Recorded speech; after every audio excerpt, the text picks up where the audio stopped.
saudaraku, apa kabar? Selamat hari ini tepatnya hari Rabu ya saudara, tepatnya tanggal 2 April ya. Dan firman Tuhan saat ini saya akan beri judul Ketika Tangisan Dijawab di Pagi Hari. Air mata yang menyebut nama. Wah, panjang banget sih judulnya. Gak apa-apa dong ya. Baik saudara, sebelum kita mulai mendengarkan firman Tuhan, saya ajak kita semuanya berdoa ya. Mari kita bersatu dalam doa. Bapa Surgawi, hamba akan membagikan kebenaran firman-Mu. Hamba minta karunia hikmat, pengetahuan, kebijaksanaan, kefasihan dalam berbicara, menseringkan firman Tuhan. Sembunyikan hamba di balik kuasa salib-Mu. Otoritas wibawa ilahi ada atas hamba berbicara. Biarlah hamba hanya alat yang Kau pakai sepenuhnya dengan kuasa Roh Kudus. Ubahkan hati kami firman-Mu. Kami percaya firman ini adalah firman Allah sendiri yang akan menuntun hidup kami, diberkati dan berkemenangan. Tolong Tuhan setiap hati yang mendengar, yang sakit bahkan disembuhkan saat firman-Mu diberitakan, yang berbeban berat mendapat kelegaan. Terima kasih Tuhan, tutup bungkus segala keakuhan manusia dan segala sesuatu yang buruk dipatahkan di dalam nama Tuhan Yesus. Amin. Baik saudara, apa kabar pagi ini saudara? Ya, senang sekali saya bisa hadir kembali ya saudara. Tahukah saudara, hidup kita ini adalah video yang menyenangkan Yesus ya. Yesus adalah center, tokoh utama dari semuanya. Dan Yesus sebenarnya sutradara agung. Dan bagi Yesus kita semua adalah pemeran utama yang Dia beri panggilan masing-masing untuk kemuliaan namanya. Tujuan setiap adegan dalam hidup kita ya, walau kita sedang menangis, Yesus sutradara agung yang terbaik yang bisa mengubah air mata kita menjadi sukacita sesuai dengan kehendaknya. Jadi Yesus adalah sutradara agung, saudara ya. Kita bisa berencana sebagai pemain ya, dipilih oleh Tuhan. Sebenarnya bukan kita yang memilih, tetapi Tuhan yang memilih kita. Dia yang memberi kita peran sebagai apa. Dia yang tahu kita ini dibuat sebagai apa, tujuannya untuk apa. Ya, yang paling penting setiap adegan hidup kita harus optimal. Lihatlah sebagaimana cara Tuhan melihat kita sebagai pemeran utama, saudara. Bahkan dalam duka cita, Tuhan bisa ubahkan itu menjadi sukacita saat kita membawanya kepada Tuhan, saudara. Ya, dalam duka cita saat kita menangis itu bisa menjadi panggung kemuliaan bagi Kristus. Intinya, Kristus yang jadi center dari segala sesuatu karena Dia sutradara agungnya. Semuanya hanya untuk kemuliaan Kristus. Saudara, bila kita membaca dari Yohanes 20 ayat 1 sampai 18 ada tangisan yang sangat menyentuh di sini, tangisan Maria Magdalena. Dan bagaimana Maria Magdalena begitu berduka dengan kematian Kristus, penyalipan dan penguburan. Dia tidak pernah meninggalkan Kristus sama sekali. Air mata dukanya justru membuat dia lupa bahwa Kristus tidak pernah meninggalkan dia. Sehingga dia mengalami perjumpaan pribadi dan disitulah dia melihat bagaimana air mata Maria Magdalena berubah menjadi perjumpaan yang sangat mengubahkan hidupnya. Saudara, siapkah Anda mendengarkan kisah ini? Yaitu saya beri judul Tangisan yang Dijawab di Pagi Paskah saat fajar menyingsing. Wow, ini mah banyak sekali gitu ya judulnya saudara ya. Baik, mari kita baca firman Tuhan dari Yohanes 20 ayat 1 sampai 18. Demikianlah firman Tuhan. Pada hari pertama minggu itu, pagi-pagi benar ketika hari masih gelap, pergilah Maria Magdalena ke kubur itu dan ia melihat bahwa batu telah diambil dari kubur. Ia berlari mendapatkan Simon Petrus dan murid yang lain yang dikasihi Yesus dan berkata kepada mereka, Tuhan telah diambil orang dari kuburnya dan kami tidak tahu di mana ia diletakkan. Maka berangkatlah Petrus dan murid yang lain itu ke kubur. Keduanya berlari bersama-sama, tetapi murid yang lain itu berlari lebih cepat daripada Petrus sehingga lebih dahulu sampai di kubur. Ia menjenguk ke dalam dan melihat kain kapan terletak di tanah, akan tetapi ia tidak masuk ke dalam. Maka datanglah Simon Petrus juga menyusul dia dan masuk ke dalam kubur itu. Ia melihat kain kapan terletak di tanah. Sedangkan kain peluh yang tadinya ada di kepala Yesus tidak terletak dekat kain kapan itu, tetapi agak di samping, di tempat yang lain, dan sudah tergulung. Maka masuklah juga murid yang lain, yang lebih dahulu sampai di kubur itu, dan ia melihatnya dan percaya. Sebab selama itu mereka belum mengerti isi kitab suci yang mengatakan bahwa ia harus bangkit dari antara orang mati. Lalu pulanglah kedua murid itu ke rumah. Tetapi Maria berdiri dekat kubur itu dan menangis. Sambil menangis, ia menjenguk ke dalam kubur itu. Dan tampaklah olehnya dua orang malaikat berpakaian putih, yang seorang di sebelah kepala dan yang lain di sebelah kaki, di tempat mayat Yesus terbaring. Kata malaikat-malaikat itu kepadanya, "Ibu, mengapa engkau menangis?" Jawab Maria kepada mereka, "Tuhanku telah diambil orang dan aku tidak tahu di mana ia diletakkan." Sesudah berkata demikian, ia menoleh ke belakang dan melihat Yesus berdiri di situ, tetapi ia tidak tahu bahwa itu adalah Yesus. Kata Yesus kepadanya, "Ibu, mengapa engkau menangis? Siapa yang engkau cari?" Maria menyangka orang itu adalah penunggu taman, lalu berkata kepadanya, "Tuan, jikalau Tuan yang mengambil dia, katakanlah kepadaku, di mana Tuan meletakkan dia supaya aku dapat mengambilnya." Kata Yesus kepadanya, "Maria." Maria berpaling dan berkata kepadanya, dalam bahasa Ibrani, "Rabuni," artinya guru. Kata Yesus kepadanya, "Janganlah engkau memegang aku, sebab aku belum pergi kepada Bapa, tetapi pergilah kepada saudara-saudaraku, dan katakanlah kepada mereka bahwa sekarang aku akan pergi kepada Bapakku dan Bapamu, kepada Allahku dan Allahmu." Maria Magdalena pergi dan berkata kepada murid-murid, "Aku telah melihat Tuhan," dan juga bahwa Dia yang mengatakan hal-hal itu kepadanya. Firman Tuhan telah dibacakan, saudara, dan firman ini berkuasa. Berbahagialah setiap kita yang mendengarkan firman Allah dan yang merenungkannya, memeliharanya, melakukannya. Haleluya. Saudara, seperti biasa secara biblikal, saya akan mengupas tuntas dulu konteks dari Yohanes 20 ayat 1 sampai 18. Saudara, sebelum perikop ini, Injil Yohanes menceritakan tentang penyaliban dan penguburan Yesus tentunya, saudara. Pada hari Jumat, Yesus mati di kayu salib dan jasadnya dibaringkan dalam kubur milik Yusuf dari Arimatea. Hari Sabtu, hari Sabat, dilalui para murid dalam ketakutan dan duka cita yang mendalam, saudara ya. Esok paginya, yaitu hari Minggu pagi, hari pertama minggu itu, Maria Magdalena datang ke kubur untuk merempah-rempahi jasad Yesus, sesuai kebiasaan Yahudi. Disinilah perikop kita dimulai dengan kubur yang ternyata sudah kosong.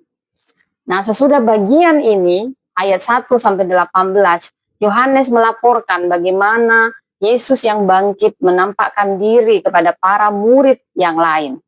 Malam hari, di hari kebangkitan, Yesus datang kepada 10 murid di ruang terkunci, saudara. Jadi Thomas tidak ada di situ waktu mereka lagi bertemu sama Yesus, saudara ya. Minggu berikutnya, Yesus menampakkan diri lagi untuk menjawab keraguan Thomas. Karena Thomas katakan, "Aku tidak akan percaya kalau aku belum mencucukkan tanganku ke jari, ke lubang jari Yesus." Wah, ngeri banget ya si Thomas, nggak percaya. Orangnya logika banget ya, saudara ya. Ini menyatakan bahwa semua yang tertulis ini tujuannya agar kita percaya bahwa memang Yesus adalah Mesias. Yesus adalah Mesias, saudara. Dan dia adalah anak Allah. Dan oleh iman kita memperoleh hidup dalam namanya, saudara. Jadi narasi Maria Magdalena di kubur kosong terjadi pagi-pagi benar ya, di hari kebangkitan. Sebelum Yesus menampakkan diri kepada para rasul lainnya. Ia ini, ya, Maria Magdalena ini adalah saksi pertama kebangkitan. Oh saudara, saya salut sekali. Saksi pertama kebangkitan siapa? Perempuan, Maria Magdalena. Saksi penginjil pertama siapa? Perempuan, wanita Samaria. Wah, luar biasa. Dalam pelayanan, Yesus tidak pernah menempatkan perempuan sebagai second class. Luar biasa Yesus. Dia selalu ada membuat semua sama. Bukan saya membeda-bedakan laki-laki dan perempuan, saudara. Tetapi ini bukti nyata bahwa Yesus tidak pernah membedakan laki-laki dan perempuan. Jadi, saudara, sampai saya minum ya, saudara. Jadi kita bisa melihat latar belakang situasi ini di kubur, bayangkan Anda. Ada di kubur kosong dan itu dini hari pagi-pagi benar, sekitar jam 3 malam. Oh serem loh dong saudara ya. Ke kuburan jam 3 malam di hari kebangkitan. Sebelum Yesus menampakkan diri kepada para rasul lainnya. Wow, saya bisa bayangkan ini serem banget ini si Maria ya. Udah penuh duka cita ya. Dia nggak takut karena begitu kasihnya yang besar pada Yesus. Ia menjadi saksi pertama. Yesus sangat menghargai setiap kegigihan orang. Ada perbedaan yang dia beri pada orang yang memprioritaskan dia sungguh-sungguh. Kemudian dialah yang menyampaikan kabar baik itu kepada murid-muridnya. Bayangkan dari kubur yang sunyi di pagi buta, kabar Kristus pun mulai tersebar. Dan itu dari mulut Maria Magdalena, orang yang selalu setia. Bahkan ketika para murid sampai, mereka langsung pergi. Tapi Maria Magdalena tetap menunggu dan mencari-cari mana mayat Yesus. Mana mayat Yesus. Saudara, kita balik lagi kepada latar belakang politik, sosial, budaya, dan ekonomi zaman Yesus. Saudara, ini perlu saya ceritakan. Untuk memahami kisah ini lebih dalam, mari kita lihat konteks zaman Yesus secara politik, sosial, budaya, dan ekonomi, saudara. Secara politik, Palestina abad pertama itu berada di bawah pendudukan Romawi, saudara ya.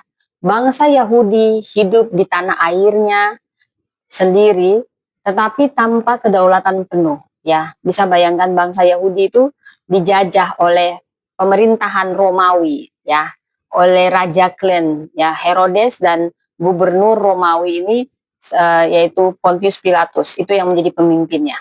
Jadi penindasan, ketegangan politis ini selalu mewarnai kehidupan sehari-hari ya. Orang Yahudi itu benci banget sebenarnya penjajahan Romawi.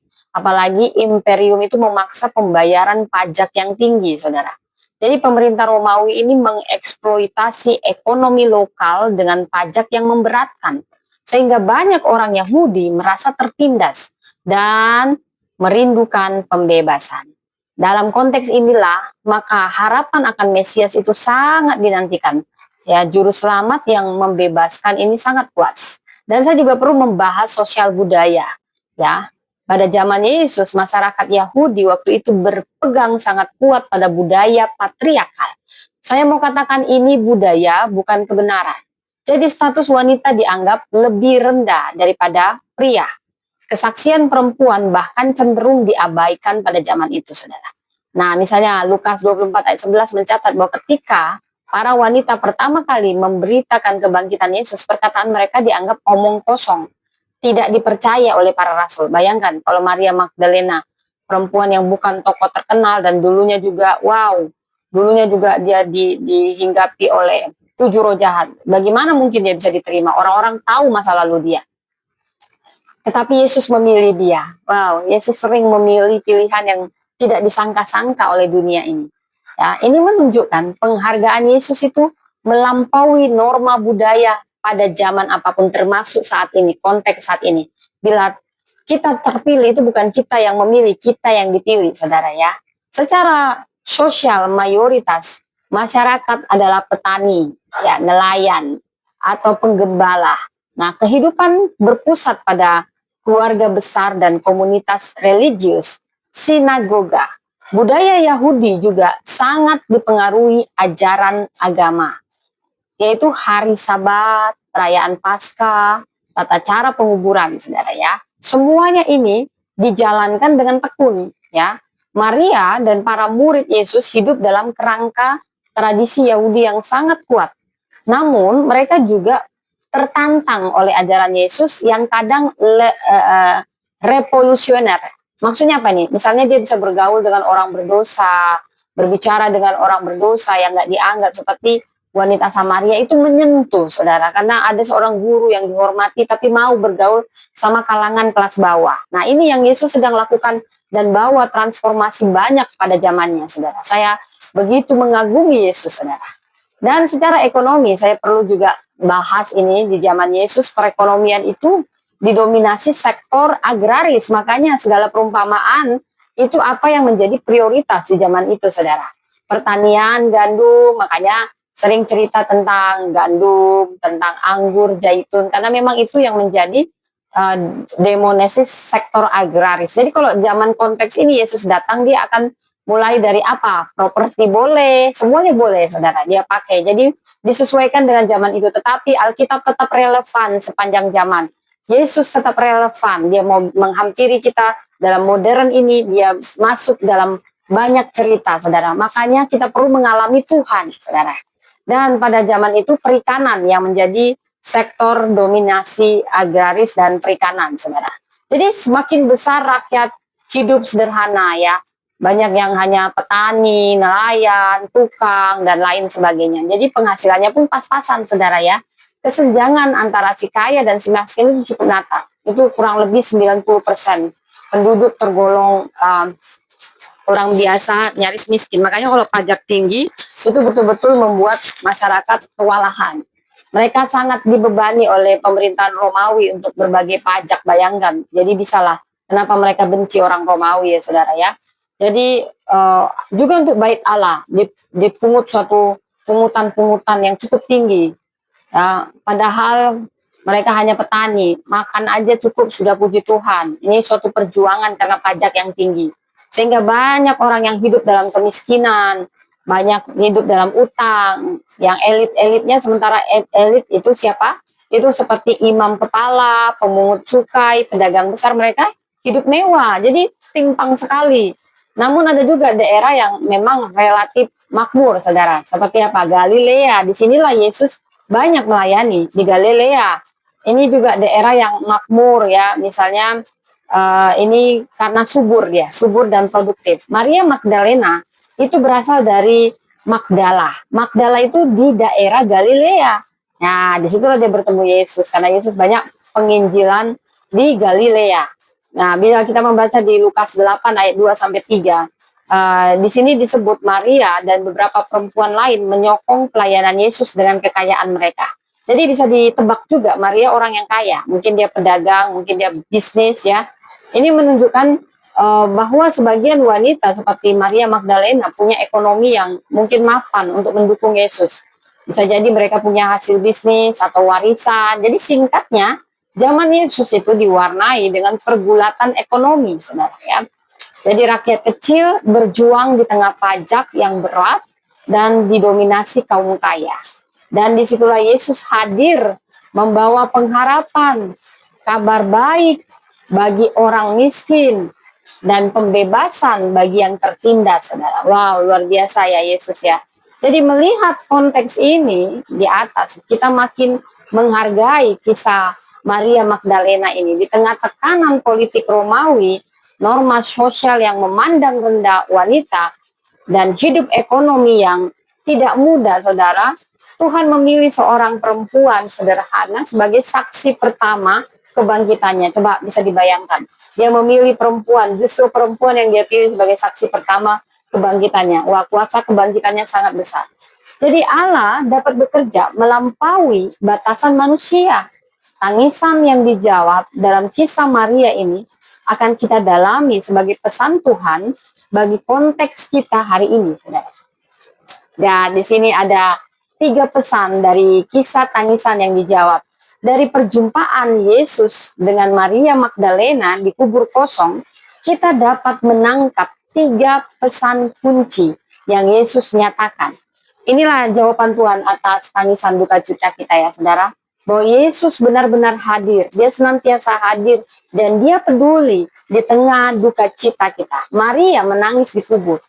Dia merasa kehilangan yang sangat besar, dan dia merasa sangat sendirian. Tetapi Yesus ternyata hadir dekat dengannya. Bahkan sebelum Maria menyadarinya. Jadi apa pesan yang bisa kita lihat dari sini? Tuhan melihat air mata setiap kita. Dan dia peduli, dia Tuhan yang melihat setiap air mata kita, saudara. Wow, ini sangat menyentuh. Dia melihat kepedihan, dan dia selalu datang hadir mendampingi kita dalam setiap pergolongan kita, saudara ya. Jadi perlu sekali kita pahami tentang ini, bahwa 3 pesan ini, saudara, ini sangat-sangat menggugah hati saya, saudara ya. Dia peduli, saudara, peduli. Yesus sangat peduli. Dia sangat peduli akan setiap air mata kita, saudara. Kemudian kita juga akan belajar dari sini, saudara. Sebentar ya, saudara.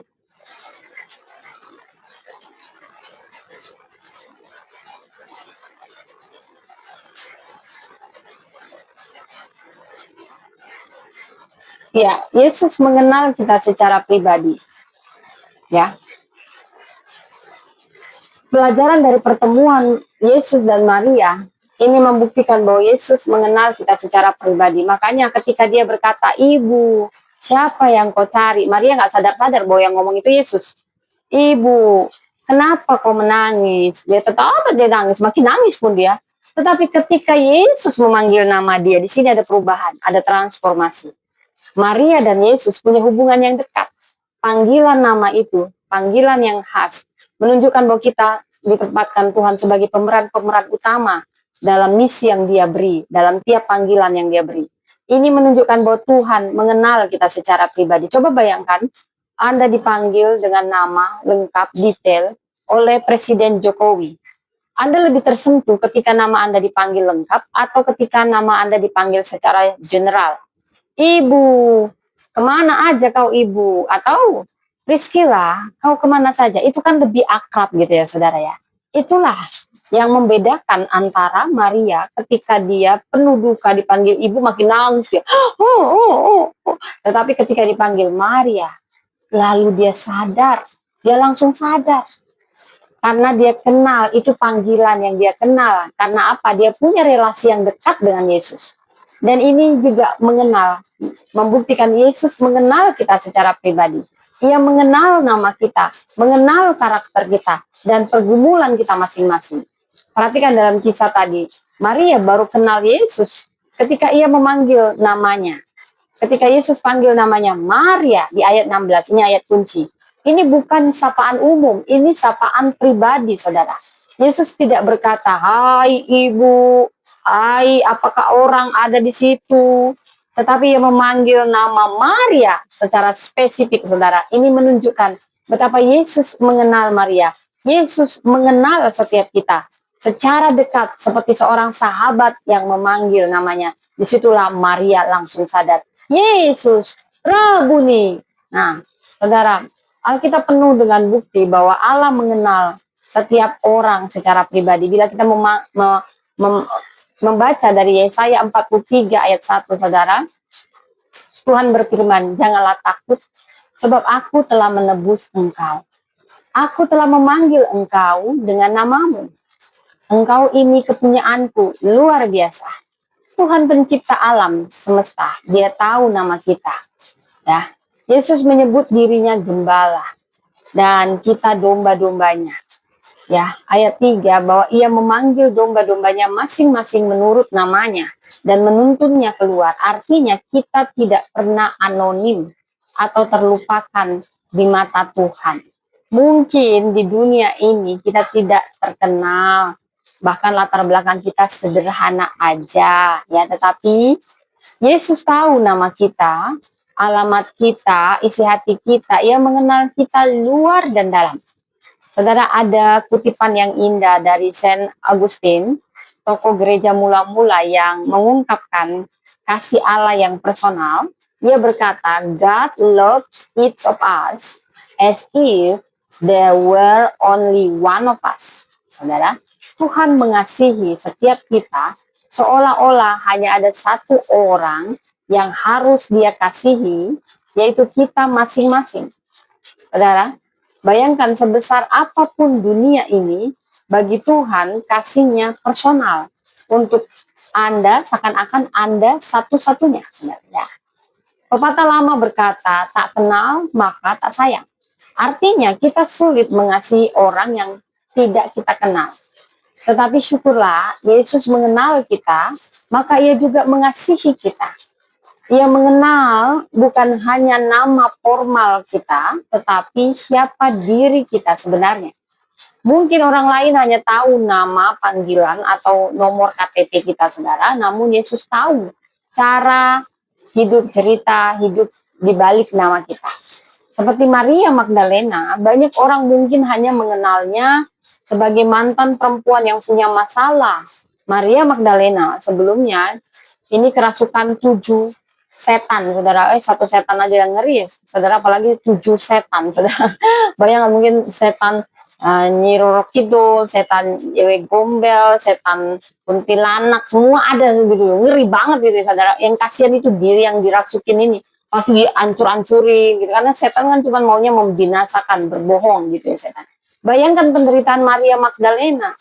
Nah, tetapi Maria Magdalena ini ketika bertemu Yesus, dia mengalami pembaharuan dan hidupnya menjadi berharga sehingga dia begitu mengasihi Yesus. Makanya orang yang banyak diampuni akan menjadi orang yang sangat mengasihi, saudara. Dalam kehidupan nyata, saudara, mungkin kita bisa, saya cerita ya, ada penjual kue keliling, Ibu Siti lah kita buat namanya, saudara. Tanpa tahu namanya, ia merasa seperti wajah tanpa nama di keramaian. Bu, sini Bu, nggak ada yang tahu namanya. Bu, Ibu baju merah, sini. Saya pernah dipanggil sama orang gereja saya, dia MC-nya. Ibu yang baju merah, katanya. Padahal dia tahu nama saya, tapi dia nggak mau nyebut nama saya. Nggak tahu tuh ada dia lupa ingatan atau dia sengaja ya, tapi langsung saya tegasin, nama saya Priscilla. Maksudnya kamu tuh kayak sosok nggak tahu gitu ya. Tanpa tahu namanya, ia merasa seperti wajah tanpa nama di keramaian. Hidup sebatang kara karena suaminya udah meninggal, keluarganya nggak ada. Jadi dia tuh sederhana sekali ya. Pendetanya berkata waktu dia meninggal, Tuhan tahu namanya Ibu Siti dan mengukir namanya di telapak tangannya. Ibu Siti terkejut dan tersentuh. Tak pernah terpikir oleh Ibu Siti ini kalau ada Tuhan yang selalu dekat dalam doa yang mendengar lembut di hatinya, seolah Yesus memanggilnya, Siti, Siti, aku menyertaimu. Ibu Siti pulang dengan air mata bahagia karena dia sadar ternyata ada pribadi yang sungguh-sungguh mengenalnya secara pribadi. Bertemu muka dengan muka, tenggelam di dalam kasih-Mu Bapa. Oh Tuhanku, rindukan selalu diam dalam bait-Mu. Ya, jadi itu lepas pribadi. Berkunjung ke desa, bertemu kawan, pulangnya singgah membeli sarapan. Walau dunia tak mengenal kita, oh kawan-kawan, jangan sedih, jangan.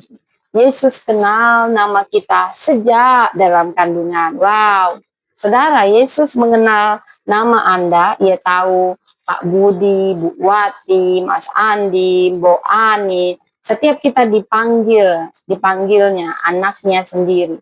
Saudara, coba bertanya pada diri Anda, apakah kita sadar bahwa kita begitu dikenali dan dicintai secara pribadi oleh Yesus?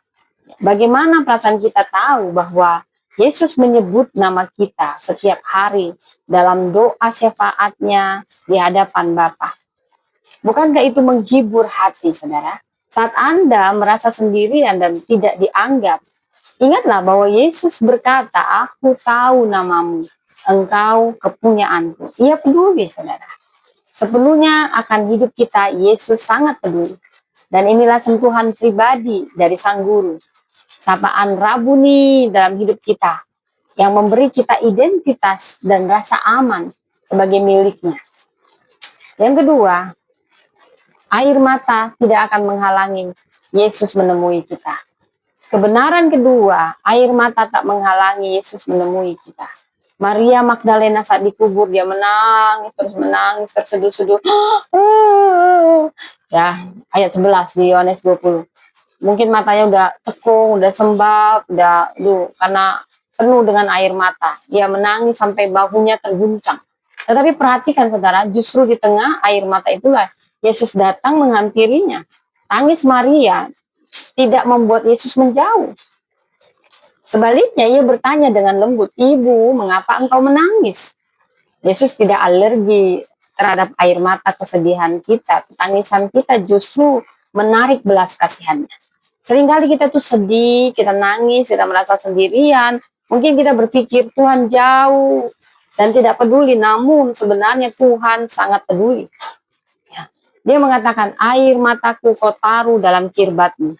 Bayangkan setiap tetes air mata kita dikumpulkan Tuhan seolah-olah dalam botol yang berharga di hadapannya. Mazmur 56 ayat 8 sampai 9. Artinya, percayalah saudara, tak satu pun air mata kita yang luput dari perhatian Tuhan. Dia tahu setiap tangisan di tengah malam ketika tidak ada orang lain yang melihat. Bahkan Yesus sendiri pernah menangis di kubur sahabatnya, saudara, yaitu Lazarus. Ya, Yohanes 11 ayat 35. Yesus menangis. Itu menunjukkan Yesus ikut merasakan duka kita, saudara. Mari kita lihat misalnya dialog Maria dengan malaikat dan Yesus. Kedua kalinya baik malaikat ya maupun Yesus ya. Pertanyaannya sama. Mengapa engkau menangis? Bukan teguran ini, hanya pertanyaan. Pertanyaan yang penuh empati. Tuhan memahami alasan di balik air mata kita. Maria alasannya jelas. Ia merasa kehilangan Yesus. Seringkali pada kita, saudara, alasannya bisa berbagai hal. Kehilangan orang yang kita kasihi, kekecewaan hidup, pergumulan ekonomi, sakit penyakit, kesepian di masa tua, dan sebagainya. Apapun itu air matamu, saudara, percayalah, itu bukan penghalang bagi Tuhan untuk datang. Tidak ada situasi duka cita yang terlalu gelap hingga Yesus tidak bisa masuk ke dalamnya. Percayalah, saudara. Ada pepatah terkenal berkata, saudara, dari R.A. Kartini, habis gelap, terbitlah terang. Artinya apa? Setelah kegelapan, percayalah, pasti datang terang. Maria mengalami hal ini. Pagi yang kelam di kubur berubah jadi terang sukacita saat Yesus menampakkan diri. Air mata Maria diubah menjadi senyum bahagia. Demikian juga kita, air mata kita pasti akan diubah Tuhan. Masa-masa gelap kita penuh tangis. Ini bisa menjadi kesempatan Yesus hadir membawa terang penghiburan. Kita dengar, saudara, kisah nyata. Seorang ibu bernama Ibu Yanti, dia kehilangan rumah dan harta bendanya karena kebanjiran. Dalam semalam semua tabungannya, saudara, hanyut. Wow, rumahnya rusak parah sekali. Ibu Yanti duduk di puing-puing rumahnya menangis tanpa henti. Mengapa Tuhan kau izinkan ini terjadi, ratapnya. Tetapi di tengah tangis itu, saudara, ada saudara seiman datang menemaninya, membantu membersihkan rumah, mendoakannya. Ibu Yanti merasakan sentuhan Yesus. Sentuhan Yesus melalui pelukan dan uluran tangan mereka. Perlahan dia sadar bahwa Tuhan tidak meninggalkannya. Justru di tengah air mata, Tuhan mengirim pertolongan. Akhirnya Ibu Yanti bisa berkata, ya rumahku mungkin hilang, tapi hadirat Tuhan nyata sekali menguatkanku, aku tidak sendiri. Ia menjadi saksi bagi tetangganya tentang Allah yang setia di masa sukar. Saudara, renungkan, apakah kita pernah merasa Tuhan jauh saat kita nangis? Mungkin kita berpikir, Tuhan, aku ini lagi penuh dengan kekecewaan, kenapa kau jauh? Padahal sebenarnya Tuhan itu justru sangat dekat dengan hati yang hancur. Hati yang tulus seperti merpati, hanya Kau yang memiliki. Kasih yang tulus sesejuk pagi, ada padamu kekasih. Seperti lagu Maria ketika dia bertemu dengan Yesus yang tidak pernah PHP sama dia. Mungkin sama cowok yang dulu pernah dekatin dia, semuanya PHP karena tahu latar belakang dia. Tetapi hanya Yesus yang begitu tulus sampai lagu ini keluar dari mulutnya. Hati yang tulus seperti merpati, oh, hanya Kau yang memiliki. Kasih yang tulus sesejuk pagi, ada padamu kekasih. Hati yang tulus seperti merpati, hanya Kau yang memiliki. Kasih yang tulus sesejuk pagi, ada padamu kekasih. Tidak ada tangisan yang membuat Yesus berpaling muka. Saat kita menangis, Peter, Paul, dan mungkin mengeluh, dia tetap mendampingi. Bahkan mungkin Yesus bertanya, dia tidak menyebut, "Ibu, kenapa kau menangis?" Dia langsung sebut nama kita. Dengar dia panggil nama saya, juga dia panggil namamu. Wow, wow. Dengar dia panggil nama saya, juga dia panggil namamu. Ku jawab ya, ya, ya. Ku jawab ya, ya, ya. Ku jawab ya Tuhan. Ku jawab ya Tuhan. Ku jawab ya, ya, ya. Saudara, dia bertanya saat ini, Yesus bertanya, kenapa engkau menangis, Priscilla? Bukan karena tidak tahu, tapi karena dia ingin kita curhat padanya. Jadi lain kali kalau Anda berurai air mata, bayangkan Yesus duduk di samping Anda, mendengarkan Anda, memberi Anda sapu tangan. Lebih baik semua Anda ungkapkan kepada Yesus. Saudara, saya sangat terinspirasi dengan seorang tokoh yang bernama Corrie ten Boom, perempuan percaya yang selamat dari kamp konsentrasi Nazi. Dia mengatakan, there is no pit so deep that God's love is not deeper still. Tidak ada lubang yang begitu dalam sehingga kasih Tuhan tidak lebih dalam lagi menjangkaunya. Tuhan bisa menjangkau bahkan sampai ke lubang luka yang paling dalam. Tuhan selalu bisa menjangkau apapun. Kasihnya bisa menjangkau apapun. Sekalipun kita ada di lubang buaya, saudara, tetap terjangkau, percayalah. Lubang penderitaan, sedalam apapun, ada kasih Tuhan. Kasih dari surga memenuhi hati ini. Sebenarnya kita yang menutup hati kita, saudara. Kasih Tuhan lebih dalam dari itu. Kasihnya seperti sungai, kasihnya seperti sungai. Dan air mata kita tidak akan pernah menghalangi Yesus datang. Malah mungkin menjadi undangan bagi Yesus untuk menolong kita, saudara. Habis gelap, terbitlah terang. Percayalah, saudara, bersama Yesus selalu ada terang pengharapan di balik setiap tetesan air mata. Kau mengerti bahasa tetesan air mata? Oh, saya mungkin lupa lagunya apa ya, saudara. Pokoknya tuh dia mengerti bahasa tetesan air mata. Itu buat saudara. Pokoknya intinya Tuhan tahu tetesan air mata kita.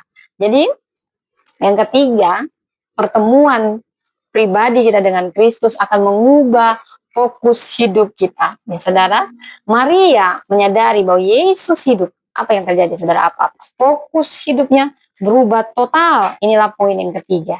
Pertemuan dengan Kristus akan mengubah fokus hidup kita. Semula, Maria Magdalena datang ke kubur, fokusnya, sedih. Aku mau menangis di jenazah Yesus. Dia mau meratapi Yesus terus, meratapi Yesus, padahal Yesus sudah bangkit mengalahkan maut. Tuhan, jika Tuhan mengambil mayat guruku, katakan kepadaku. Itu saya buat lagunya sebenarnya. Terlihat fokus Maria saat itu hanyalah pada tubuh Yesus yang hilang. Ya, terkurung dalam kesedihan, dalam kebingungan.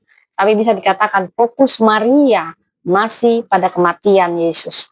Daripada kemungkinan Yesus hidup. Dia nggak tahu kalau Yesus sudah hidup, sudah bangkit ya. Masih meratapi kematian. Tetapi ketika Yesus menampakkan diri dan memanggil namanya. Dengar dia panggil nama saya. Maria bergeser 180 derajat. Dari yang tadinya hanya memikirkan di mana mayat Yesus, kini dia beralih kepada Yesus ya. Sebab dia hidup, ada hari esok. Sebab dia hidup, ku tak gentar, karena ku tahu dia pegang hari esok. Hidup jadi berarti sebab dia hidup. Ya. Jadi ketika Maria dipanggil namanya, dia pun bernyanyi, saudara. Nyanyinya sebab dia hidup. Dan dia pergi ke saudara-saudara, ke para murid, dia ceritakan, aku telah melihat Kristus. fokusnya udah berubah, nggak ada lagi dia duka cita, hilang semuanya, kayak berubah, kayak ibu mau melahirkan sangat berat, lalu bayinya lahir, dia yang ada kelegaan dan sukacita seperti itu. Tapi lebih dari situ, saudara. Itu lebih dari situ sukacitanya, karena duka cita, air mata yang dia pikir Yesus sudah mati. Mau meratap aja kerjanya. Ternyata Yesus hidup ketika menyebut namanya. Itu betul-betul mengubah air mata yang akhirnya menetes begini menganga-nganga. Penuh sukacita, duka cita berubah jadi sukacita. Fokusnya pun berubah. Sehingga dia dapat misi, dia memberi arah hidup, bukan lagi ngurusin kematian, tetapi memberitakan kehidupan. Ini terjadi setiap kita bertemu dengan Yesus, encounter dengan Tuhan, pasti ada perubahan hidup. Fokus, prioritas, bahkan keinginan hati kita pasti diubahkan Tuhan. Seperti Paulus dalam 2 Korintus 5:17, siapa yang dalam Kristus, ia ciptaan baru, yang lama sudah berlalu, sesungguhnya yang baru sudah datang. Maria Magdalena mengalami hal ini secara harfiah.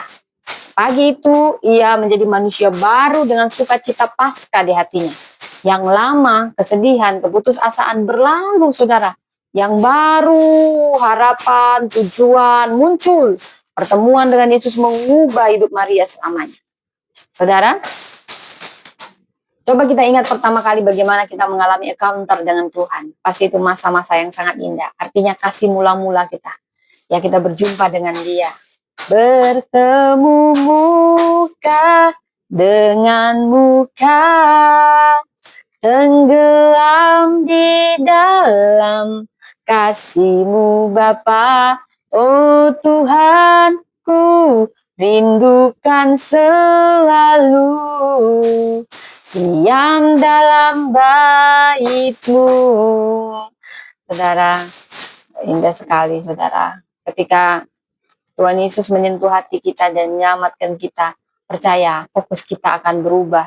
Dan fokus kita hanya untuk melayani Tuhan. Itu seperti kalau misalnya seorang bapak yang hanya cari uang, kerja siang malam, lupa punya waktu sama istri anak, hanya materi yang jadi fokusnya, tetapi ketika dia dirawat sakit, dia baru paham uang melimpah gak ada guna, dan putus asa, dia minta tolong sama Tuhan, dan pertemuan pribadi pertamanya dengan Kristus pun terjawab.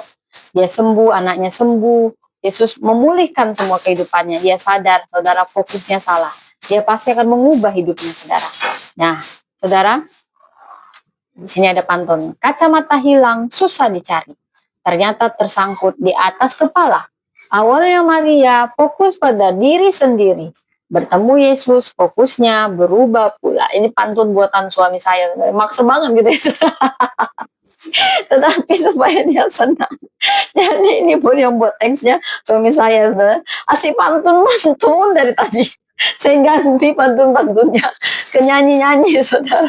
Soalnya pantunnya gimana, saya lagi mau khotbah, lagi hanyut kepada dua si Maria, tiba-tiba suami saya buat pantun. Tapi supaya dia merasa dihargai, saya hargai lah pantunnya ya. Terima kasih Papa, terima kasih. Jadi Maria Magdalena ini harusnya kan tangisan yang dijawab. Nah ini udah berubah jadi duka cita jadi sukacitanya. Saya sudah mendalami khotbah ini ya. Jadi saya gara-gara pantun ini juga berubah duka cita saya jadi sukacita. Awalnya tadi saya membawa dalam lagu ya saudara ya. Jadi Maria Magdalena yang awalnya fokusnya pada Yesus yang mati, akhirnya saat Yesus bertemu secara pribadi, dia bangkit, dia mendapat pesan. Wow, ini berubah semua. Demikianlah. Bahkan dalam sejarah gereja, sebagai rasul, dia yang pertama mengabarkan kebangkitan Yesus dari para murid. Jadi perempuan berduka. Akhirnya dipilih Tuhan jadi pengabar kabar baik pertama. Ini fokus, perubahan fokus yang tajam. Jadi apa yang kita pelajari dari sini? Bila kita mengenal Yesus secara pribadi, fokus hidup kita pun akan berubah. Pasti berubah, harus berubah. Tidak seperti dulu lagi, artinya ada perubahan. Terutama di pikiran kita, bukan lagi soal makanan, minuman, harta, tetapi bagaimana mencari kerajaan Allah dan kebenarannya. Maka percayalah semua akan ditambahkan. Fokus kita memperbesar kerajaan Allah. Bila fokus kita tertuju pada Tuhan, Tuhan yang pasti akan cukupkan Maria fokus pada perintah Yesus bersaksi, hasilnya kebutuhan jiwaninya juga terpenuhi, dipuaskan. Air matanya jadi sukacita. Mari kita belajar dari Maria. Saat Yesus menyentuh hidup kita, dia mengubah arah pandangan kita. Dari menunduk, kita menjadi bersukacita, melihat ke belakang, saudara ya. Pandang Yesus dan biar dia mengarahkan fokus kita. Ya, ini fokus yang salah harus diubah, saudara. Masalah kecil ya, orang lain ya, saudara ya.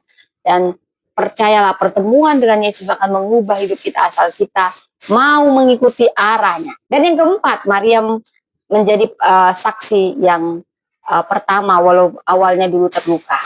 Panggilan untuk menjadi saksi, walaupun saat berduka, ini ternyata terbukti. Maria ketika berjumpa pribadi dengan Yesus, dia pergi bersaksi kepada murid-murid segera, padahal kondisinya baru patah hati, shock karena peristiwa penyaliban, saudara ya. Dia datang ke kubur dengan hati terluka, aduh, namun dia pulangnya ya justru diutus memberitakan kesembuhan terbesar. Yesus hidup, Yesus hidup. Ya, perhatikan di sini bagaimana Yesus tidak menunggu sampai Maria tenang total ya, atau lukanya sembuh dulu. Di tengah air mata yang masih menggantung, mungkin masih ada sisa air mata, Yesus justru memberi tugas, memberi misi baru kepada Maria. Pergi, katakan kepada mereka, ayat 17 dari Yohanes 20. Ini mengajarkan bahwa Tuhan bisa memakai setiap orang, bahkan masih dalam keadaan berduka. Karena bagi dia tidak ada yang mustahil. Bahkan seringkali luka kita yang terdalam bisa menjadi kesaksian kita yang terbesar. Lukalah yang membuat kesaksian kita lebih kuat. Kenapa? Karena saat kita bersaksi dalam kelemahan kita, kuasa Tuhan nyata, bukan kehebatan kita. Seperti ada konsep rohani, wound healer, penyembuh yang terluka. Ini dari Henry Nouwen, rohaniawan yang berkata, when our wounds cease to be a source of sense and become a source of healing, we become wound healers. Saat luka kita tidak lagi menjadi sumber malu, melainkan sumber kesembuhan bagi orang lain, kita telah menjadi penyembuh yang tidak terluka, saudara. Ini indah sekali, saudara. Indah sekali. Maria Magdalena, contoh wound healer. Dia menjadi pemberita Injil pertama, kuasa kebangkitan Kristus. Luka duka citanya dipulihkan Yesus, lalu bekas luka itu menjadi kesaksian. Bayangkan, ia menceritakan kepada para murid dengan mata yang masih merah habis menangis. Aku telah melihat Tuhan. Pengalaman nyata ini dari hati yang terluka ini tetapi disembuhkan. Dan ini yang menggerakkan para murid akhirnya percaya dan berani berharap. Wow, luar biasa, saudara. Jadi mungkin kita datang ya, saudara ya. Sentuhan Yesus itu mengubah hati kita, saudara ya. Oke, ini banyak sekali sebenarnya yang harus saya paparkan, saudara ya. Wow. Jadi yang kelima, saudara, di sini sentuhan sang guru. Nah, saya buat pantun dulu dari suami saya ya, terkait ini karena dia membuat teks ini. Guruku datang membawa penerang, papan tulis hitam tampak bercahaya. Sentuhan Yesus mengubah hati yang garang, hati yang gelap kini pun bercahaya. Cakep, bilang dari sana ya, saudara ya. Ini banyak banget pantun-pantun suami saya, pusing gitu ya, saya sukanya nyanyi aja ya.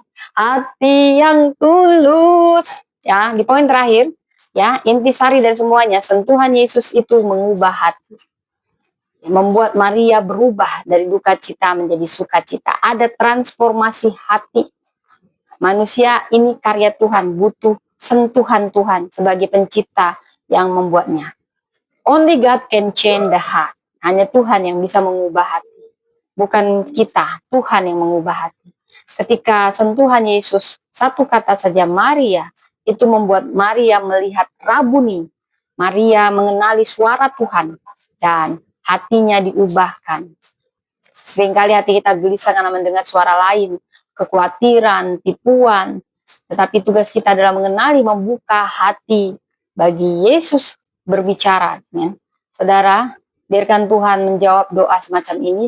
Sentuhannya lembut, percayalah, tetapi sangat ampuh sekali. Mari kita ingat seperti Maria Magdalena, walaupun dulu punya masa lalu kelam, ya, hatinya hancur, semua dipulihkan, saudara, dipulihkan. Anda pun sehancur apapun, tidak ada yang tidak bisa dipulihkan Tuhan. Semua bisa, bawa pada Tuhan, bawa, saudara. No matter how logical our arguments or how fervent our appeals, our words will accomplish nothing unless God's Spirit prepares the way. Oke, saudara, apakah Anda sudah benar-benar sadar betapa pribadi Yesus mengenal dan mengasihi kita? Adakah air mata yang perlu kita serahkan kepada Tuhan agar diubahnya menjadi sukacita? Fokuskan hidup yang perlu diubah Yesus dari hari ini.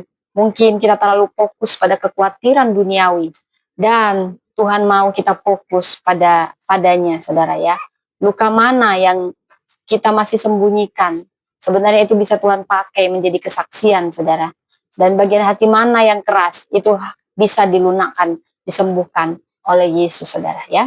Mari bawa setiap pertanyaan tadi di dalam doa dan biarkan Roh Kudus yang bicara dalam hati kita. Mungkin Roh Kudus akan mengingatkan suatu pengalaman atau ada yang akan dia sampaikan secara pribadi, saudara. Oke, demikian firman Tuhan, sudah 50 menit berlalu. Mari kita berdoa. Bapa, terima kasih Tuhan, terima kasih untuk firman-Mu. Kami bersyukur Engkau berbicara kepada kami pribadi, lepas pribadi. Kisah Maria Magdalena menyentuh kami bahwa Engkau mengenal kami pribadi lepas pribadi. Engkau melihat setiap tetes air mata kami. Engkau sanggup mengubah arah hidup kami yang mungkin keliru. Engkau mau memakai kami menjadi saksi-Mu walau kami punya kelemahan, dan hanya Engkau yang dapat menyentuh dan mengubah hati kami. Tuhan, buka hati kami lebar-lebar, sentuh kami, ubah kami, pulihkan yang terluka, lembutkan yang keras, teguhkan yang tawar hati, hangatkan yang dingin. Biarlah setiap pribadi ruangan ini mengalami sentuhan guru agung, seperti Maria mengalaminya. Kami rindu berseru Rabuni, dan biar sukacita Engkau nyata dalam hidup kami. Tolong kami Tuhan mengingat firman-Mu ini, dan Roh Kudus tolong kami bicara pribadi lepas pribadi. Biar firman-Mu berakar kuat, menghasilkan buah pengharapan, keberanian, bersaksi, buah perubahan hidup. Terima kasih, Engkau begitu baik, kami mengasihi Engkau, karena Engkau lebih dulu mengenal dan mengasihi kami dalam Kristus Yesus. Amin. Bapa, sentuh hatiku, ubah hidupku menjadi yang baru, bagai emas yang murni. Kau menyentuh bejana hidupku. Oke, udah 52 menit, saudara. Terima kasih. Dan sampai jumpa lagi di sesi berikutnya. Tuhan memberkati. Bye.